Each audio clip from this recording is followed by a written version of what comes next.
comment first, and then we can come back to this issue. So, Councilor Radford, if you decide to make that motion, would you make it a separate motion and not link it to this? Okay, so we can vote on it separately. Okay. All right, so I'm going to start out here, if that's okay with my reasoning for how I'll probably vote. But I'm still listening to the rest of you right now. Currently in this city, we have an unregulated, unrestricted sale of a product that we actually, based on our talk with the chief, have no feasible way to determine what is actually in the product. So to me, I can't accept that we should go forward with no restriction whatsoever. At the same time, I've seen enough emails and read enough emails to know that some people seem to benefit from it. So we're not going to take the step of banning possession. That's probably out of our purview anyway. But the fact that it's open to anyone who walks into a retail store, that I find probably not acceptable in Idaho Falls. And the second thing is, this has come to us from, originally, basically, it was a health statement by the coroner, which is, this is like the person who's dealing with it directly. And in our packets, we read about the autopsies, we read about that, and we have all read many, many emails, including all that were in the packet today, regarding the multi views of it. But many, I think it's interesting that many of the people that want to protect the right of people to possess it and use it were still saying, don't leave it completely unregulated. 7-OH is really a dangerous form, and it can be packed in a way that's very dangerous to people, which I, in talking to some medical people, have an idea of what it does to the brain, or has the potential to do to the brain. One of the people I'm quoting from was willing to admit we should regulate it, but we as a city council don't have a real ability to do that. That's going to have to come from federal medical and health agencies and from the state level health department and the legislature probably. But we can say the fact that this is sold in stores, and it was brought up today, where clerks have no ability and no responsibility, and we can't ask them to do it, to say who can and who can't, or who should have with this product or that product. So I'm in favor of our saying this should be banned from the stores in Idaho Falls. That's the limit of our ability to deal with this right now. And I guess in a way, since it's been brought to us, we can't just wash our hands and say, well, it's not our business, leave it up to the state, because now it's been brought to us and we know what's in front of us. And if we leave it unregulated, we've actually taken a stance on it. So I'm supporting what I don't call a ban, but I do call regulation of the sale of kratom products. I'd like to follow up on that as far as at the state level. And I brought this up Monday, but I'll bring it up again tonight. When we had a distracted driving ordinance in the city of Idaho Falls that we passed, that kind of pushed the state over the top, I think, to pass their own ban. And if we hadn't done that, I don't know if they ever would have done it, right? So there were a number of counties and cities that passed those bans. I think it's kind of like a snowball building up going downhill, right? That sooner or later the state will find out they have to address this, and I think they'll address it as people want it to be addressed. You know, the nuance of it. But I think we need to send a message, and I believe Bonneville County is probably looking at this really hard. I know they came to our meeting the other day. They're very interested in it. I know the city of Ammon is looking at it. If enough of us do it, I think the state will have to pick it up. I think the state is the place where it needs to be taken care of.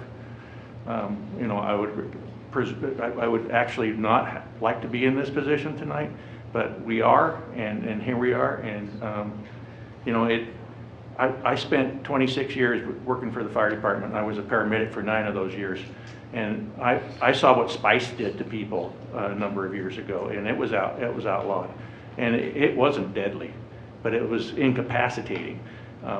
If we can save one life by making this ban on kratom tonight in the city of Idaho Falls, then I think it's worth it.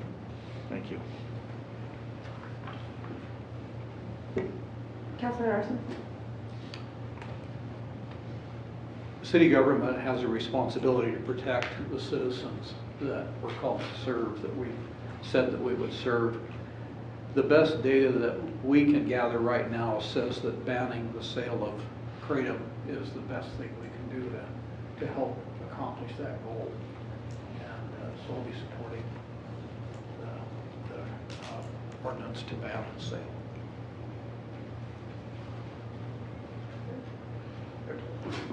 Ready for a motion, or? I don't have a lot to add. I'll just add this so that you can go last. But the reason I brought up the whole question about having some sort of sunset clause is because the reason I'm supporting this tonight is because we don't have the resources to do the nuanced approach of regulation. If I thought that we had the dollars and a system where we could have a $500,000 or $1 million program where we could go in and regulate kratom and go test packages in stores over and over and over, just like we have to do with alcohol or other things we regulate, then I might be swayed to this argument. But with our resources, we don't have that option. And so it comes down to believing our coroner and the toxicology reports, and I think we have to do this tonight, but I think we also need to watch and do what Councilor Freeman said, and as the state starts to get this nuance right, come back and revisit this, because there will be a time where there'll be tests that are openly available. We have ways to regulate so that whole leaf kratom could be used for people who actually have it. I'm married to someone who has severe pain issues, so I mean, this is very deep in my world. I know that people have amazing difficulty with pain and for long, long periods. But what I've learned from that is partnering with medical officials instead of taking these routes is probably the better route for most. I'm sure for some people, whole leaf kratom is the only route. But anyway, those are my thoughts tonight. So I brought this issue forward after the coroner did alert us about the alarming number of deaths and injuries associated with both natural and synthetic kratom products. And it's something that we're also seeing across the country. If you look at the rate of poison control calls just related to kratom, it's a fascinating statistic. Yet there are very few safeguards in place to protect consumers, including the people that we serve. And so, as has been stated, there's no statewide framework governing the sale of kratom in Idaho, including things like age restrictions, product standards, labeling requirements, or any oversight of where these products can be sold. And as a result, products that we know can be fatal are being sold in convenience stores, including locations very near our schools. While some have suggested regulating kratom rather than prohibiting it, the reality is that the city of Idaho Falls is really not the ideal vehicle for effectively overseeing product ingredients and potency and contamination risks, packaging standards, labeling accuracies, retailer compliance, all the things to ensure that products are safe and that sales clerks are consistently verifying identification and all the things that require a level of regulatory oversight that is more appropriately handled at the state or federal level. And I think until such a framework exists, local governments have a limited ability to protect consumers and prevent youth access to these products, and a ban on the sale of a product is one of the only tools that we can execute. With that, I'll say that I appreciate Representative Bingo's testimony and her support at the state level. I know I listened to the testimony this evening. I read the emails of those who believe that kratom has allowed them to live a normal life. Like Councilor Radford, my spouse also has chronic pain and chronic illness, and I can very much relate to the story of being in so much pain that you can't tie your shoes. My husband deals with that nearly every day. And I can say that, you know, I appreciate the personal stories that we've heard. I know that those are sometimes very hard to hear and hard to deliver, more importantly. So I do respect the individuals that have shared those. They have, however, been almost exclusively from those who live outside of Idaho Falls. I do believe that Idaho Falls has an opportunity to be proactive and data-driven. Those are adjectives that I'm not just throwing around, right? Those are things that we as a council have stated are important to us. And when we identify gaps in public safety protections, I think we have a responsibility to evaluate whether a local action is warranted. There was public testimony that praised council's tabling of this subject to allow elections to be completed, and I wish that Mr. McKellar was still here, because I don't think that that was relevant in any of our discussions if you listen to what we discussed at work session. I do find it interesting, though, that Mr. Diotis, who came to us from Meridian to testify through personal family contributions and his business entities, Happy Hippo and Animal Farm, contributed $47,500 during the campaign season throughout the state. And so I think it's clear between Mr. McKellar and Mr. Diotis' testimony here that this topic has indeed become quite political, and it is certainly big business for some. And I think that we're all aware of the financial implications a ban of the sale of any product may have. And I did find it very interesting that we didn't hear from any Idaho Falls business owners this evening in our testimony, nor did I receive an email from anyone whose business would actually be impacted by this. And if they're proud to sell Kratom products and believe they're safe, where are they? Or did they not want to be confronted by the family members of those that we've lost due to Kratom, or perhaps the testimony from the coroner? Where are they? I recognize that Kratom will continue to be sold online in other cities and counties, but this ordinance makes it clear where our community stands on this drug. And if our ordinance saves one life, as Councilmember Freeman said, or serves as a tool and a change agent for educating our community, I believe this ordinance is therefore appropriate. So with that, I'm going to move to adopt the ordinance, adding a new section 13 to Title 5, Chapter 4 of the City Code to ban the sale of Kratom within city limits, under suspension of the rules requiring 3 complete and separate readings, establish an effective date of July 1st, 2026, and request it be read by title and published by summary. Second. Dingman? Yes. Francis? Aye. Freeman? Yes. Larson? Yes. Radford? Aye. Motion carries. Thank you. I'll read that Yes, into record. please. Thank you. An ordinance of the City of Idaho Falls, Idaho, a municipal corporation of the State of Idaho, amending Title 5, Chapter 4 to add a new section prohibiting the sale of Kratom within the City of Idaho Falls and provide penalties for violations, codification, publication by summary, and establishing effective date. Just so it's crystal clear, the effective date is July 1st, 2026. Is there Wow. any council, I can't remember whether you had read that in or that was just as I part did of read it, but I think I might have slurred my numbers, so I just want to make sure it was crystal clear. Thank you. Okay. I do think I could count the votes. I knew I wasn't a tiebreaker, but I also am aware that now in the mayor's office, we will make this aware. There is a part of this that is awareness campaign.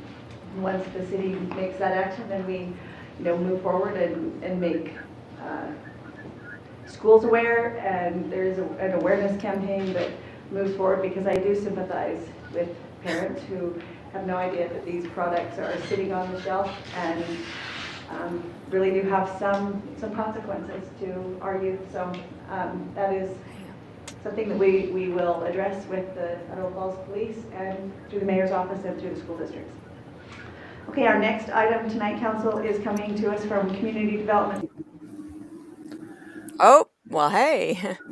They're Our, being used. oh, yeah. They're being used, and I wonder if she'd care to find out that Tia is involved with Kratom Danger Awareness, who has $1 million of seed money to use politicians like her. Yeah. I mean, this it happens time and time again, you know? It's like they act like, people that show up to speak for Kratom are just some slime balls. And I mean, think about how many lawsuits and stuff are involved with all that on the other side of the fence. KDA denies that they did not receive $1 million of seed money from an anti-kratom trial attorney. They deny that till they're blue in the damn face. But that is their goal. Their goal is to go around city by city, county by county to get kratom banned, whether it's sales or possession And since they can't really win on getting it banned with the possession included, now they just like watered it down to just get a sales ban. Yeah. It's going to keep happening. They're going to keep going around. Yeah, I mean, Idaho's going to be popping off a lot. Mm-hmm. It's just, I don't know. It's insane to me. And it's crazy how nobody really asks any questions or looks or even listens or cares about the science or the facts or the testimonies of our side Mm-mm. or the truth. Once one person tells, I don't know, there should be more questions asked. There should be more, I don't know. I'm tired of, laws getting made that affect so many people's lives off of emotions. Mm-hmm. It's insane. Weaponized grief. It's insane. It's not right. And yeah, I feel you, Hollaback Earl, about, starting to get pissed. Welcome to the club. Yeah. I mean, it makes you jaded for like so much. Like, I don't know. I would say I hate to be like, I hate that there's people out there that weaponize grief. Yeah. It's sad. It's sad. And we know, it's 7-OH. It's Yep. fucking 7-OH. And it's like, just, you got them, like I say, KDA's best friend. 7-OH is KDA's best friend. Because you got, the people talking and testifying. And then she's like, well, Poison Control Center calls it went up. Duh, because it's 7-OH. Yeah, because of 7-OH. It's like every time they say that, I'm like, it's because of 7-OH. It's not because of Kratom. And they're not the same. Yeah, it's like they just do the point of the test. There's not even any point of testimonies. They've already has their mind made up, but they have to like do it to put on a show like they actually gave a shit.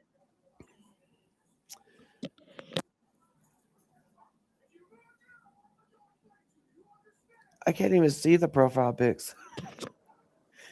Are they up there? I can barely see it. Oh. Or are you talking about the gavel and the Lady Justice chick?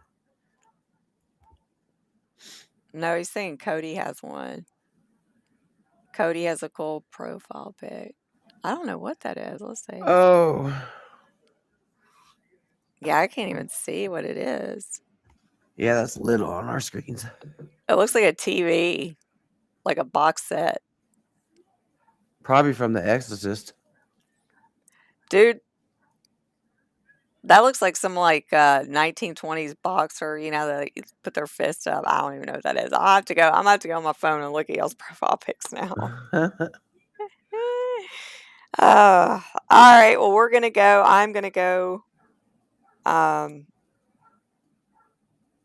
Do the fire pit with my son since I have Kratom. Yeah. I'm gonna enjoy my life. It's so sad. She was mad though. Oh, okay. Oh. Wow. Is it? I can't even tell. Oh. Okay, well, y'all have a great night. I'm gonna I just came back from DC like at midnight last night. And, Yeah. you know, You need to get your ass some rest, man. it Just was, oh my goodness, it was just walking and walking and walking and walking and walking. And then I'm yeah. getting sick. I'm sick on top of that. It started off where I thought I was just losing my voice because I was talking so much. And I am. I'm enjoying And you my know little what? At bronchitis. each one of those at each one of those meetings that I went to in DC, I said, we are begging you for regulations. Yeah. We want regulations. Yeah, she was snarky. She was like, "Oh, Hmm. not one person from, Idaho Falls is here. Are they? I don't know, Where are they? ashamed of selling kratom? They don't want to face the family members. They don't want to. It's like, come on, dude. It's not that serious. Like, I don't know, but yeah, she was probably heavily involved with, you know, Oh, hearing she is. their side of the story. Because that's usually how it goes, just like it did in Tennessee. It just takes one rep, they befriend them, and that person promises they're going to get it passed. So, Let and me then they go become. read. Let me go find her autopsy that Dr. Heidi did in DC that I just witnessed. Yeah, I hate that we didn't get to see the slides. I know. Right here. So, her official cause of death was acute mitragynine intoxication, manner to be determined.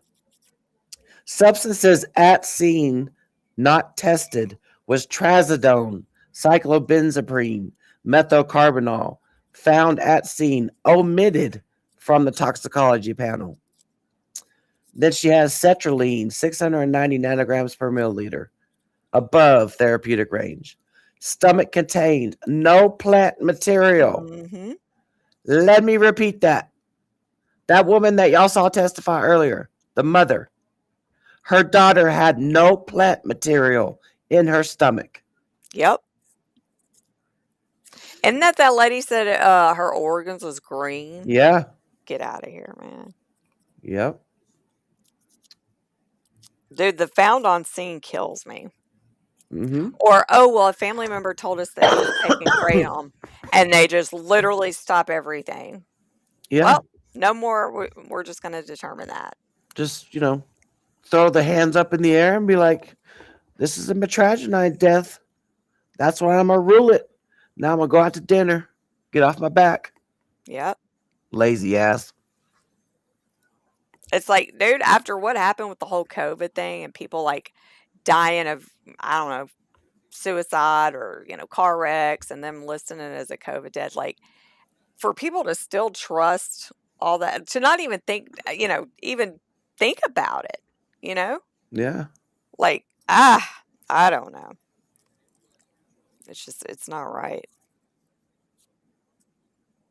So messed up. All right. Well, y'all have a good evening. Yep. And we'll see y'all next time. Yep. Next time. Next hearing. This is advocacy.